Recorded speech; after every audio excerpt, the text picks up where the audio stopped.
The Witcher, we were introduced to a world full of magic, monsters, and people with incredible abilities. From witchers and sorceresses to shapeshifters and vampires, each of these beings had different powers that made them unique. But what exactly were these powers, and what did they even do? Well, we're gonna break down each and every one of them, including their strengths, weaknesses, and secrets behind them that we never noticed before. So let's get right into it. Witcher signs. Starting with the most basic form of magic in the show, Witcher signs. Throughout the series, we see Geralt use these simple spells during combat. Unlike full-blown magic that sorceresses use, signs are basically just hand gestures that activate almost immediately. The most common one we saw was Ard, which is basically a telekinetic blast that can push enemies back. Then there is Igni, which shoots out flames to burn opponents. Quen creates a protective shield, and Axii is used to charm someone's mind. We also saw Irden, which is a magical trap that can slow down or imprison enemies. The signs were pretty useful, but they're considered the weakest form of magic on the continent. Shape-shifting, Dopplers.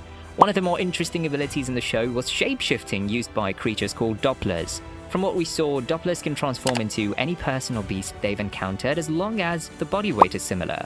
The crazy part is they don't just copy the appearance, they also take on the voice, skills, and even behaviors of whoever they transform into. In the show, we saw a Doppler take the form of Mousak, and later even try to impersonate Kiri. The transformation was so perfect that even a Witcher's medallion couldn't detect them. However, there was one major weakness. The shape-shifting can be stopped by silver. If a Doppler touches silver, they can't transform. That's why we saw Kahir use a silver cup to test if someone was a Doppler or not. Portal creation. One of the most useful abilities we saw was portal creation, mainly used by trained sorceresses and sorcerers. Yennefer was particularly skilled at this, as we saw her open portals with little to no effort. Creating portals allows mages to travel instantly from one place to another. However, it's not as easy as it looks. Opening a portal requires considerable skill and drains a lot of chaos from the mage. We saw how multiple consecutive portals were extremely draining for Yennefer. The bigger and more complex the portal, the more energy it takes. So while this power was extremely useful for getting around quickly, it came at a cost. Mind control and telepathy. Another compelling ability we saw was mind control, which Fringilla used pretty effectively. In the show, we learned that mages can create mind control worms that they use to manipulate others. Fringilla used this power to control people and even incapacitated Tisha with it. Beyond that, we also saw mages like Istrid use telepathy to read minds and project their own thoughts. The downfall is that mind control and telepathy require a lot of focus and energy. Chaos manipulation, sources. Getting into one of the more powerful abilities, chaos manipulation. In The Witcher, people born with the ability to use magic are called sources. Yennefer, Ciri, and other mages are all sources who can harness the power of chaos. For sources, magic is more of a burden than a benefit at first. When their abilities trigger, usually through a stressful situation, their magic is extremely difficult to control. We saw this with Yennefer when she accidentally created a portal as a young girl. With the right training though, sources become sorceresses or sorcerers who can perform incredible feats. They can create portals, manipulate elements, heal injuries, create illusions, and so much more. Yennefer became one of the most powerful sorceresses on the continent after her training at Aretuza. Botanical magic. One of the more unique abilities we saw was botanical magic, mainly used by Triss Merigold. From what we learned, Triss is one of the most knowledgeable botanists on the continent and uses plants to create potions and ointments. In the Battle of Sodden Hill, we saw her use this power when she made toxic mushrooms grow out of the ground. When the Nilfgaardian soldiers inhaled the gases, they died instantly. She also used vines to barricade gates and create defensive barriers. Triss also possessed the gift of psychic connection, which allowed her to perform a ritual called Dol Durza. Using this ritual, she established a mental link with Ciri to delve into her subconscious. Fire magic. Getting into one of the most dangerous powers in the show, fire magic. Throughout The Witcher, we learned that fire magic is forbidden, along with demonology and necromancy. The reason for this is because it comes with a massive price. In the Battle of Sodden Hill, we saw Fringilla and other Nilfgaardian mages use fire magic. The problem was they were immediately consumed by their own flames. Yennefer also used fire magic at the end of Season 1 to defeat the Nilfgaardians, channeling all her chaos to create an ocean of fire.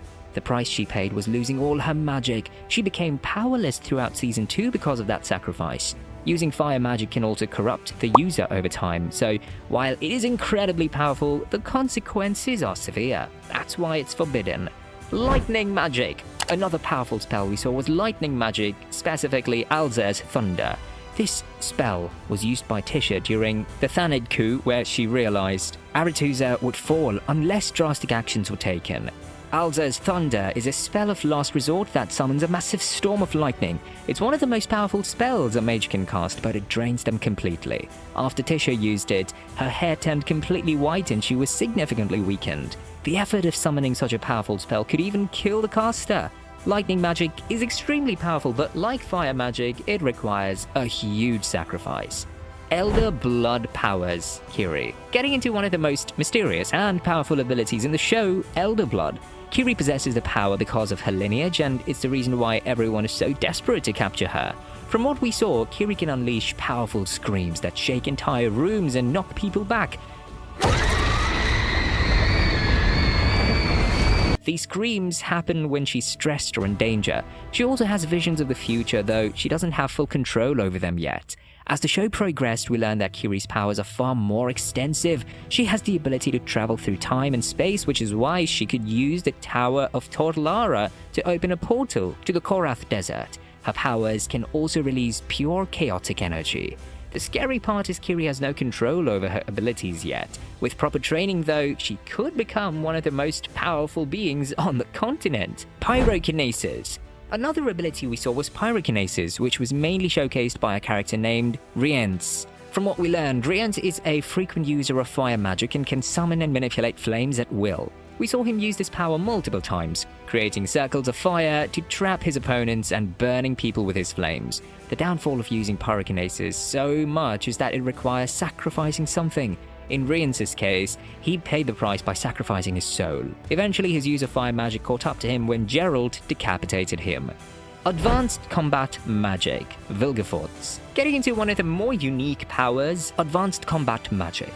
Vilgefortz was shown to be one of the most successful sorcerers on the continent, and he combined his magic with incredible martial prowess. Unlike most mages who rely solely on spells, Vilgefortz was skilled in hand-to-hand combat.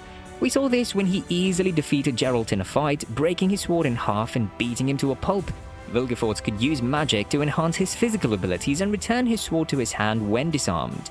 He was also capable of opening portals during combat and had inhuman strength and speed. The fact that he beat a Witcher in close combat proved just how powerful he was. Higher vampire abilities.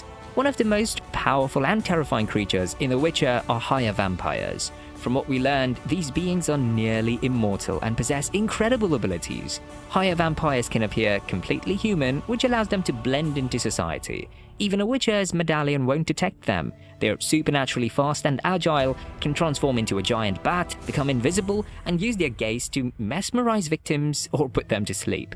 The scariest part is they are invulnerable to sunlight, fire, and silver. They also have unbelievable regenerative powers. Even if you behead them or burn them to ashes, they'll eventually regenerate, though it may take decades. The only way to truly kill a higher vampire is if another higher vampire kills them. No Witcher or mage can permanently end their existence. Thankfully though, not all higher vampires are dangerous. Some have renounced feeding on humans altogether and live peaceful lives in cities. So with that, that's every major power in The Witcher explained that we've seen throughout the series. But I want to know from you, if you lived on the continent, which of these powers would you want to have? Let me know in the comments. Thanks for watching and I'll see you in the next video.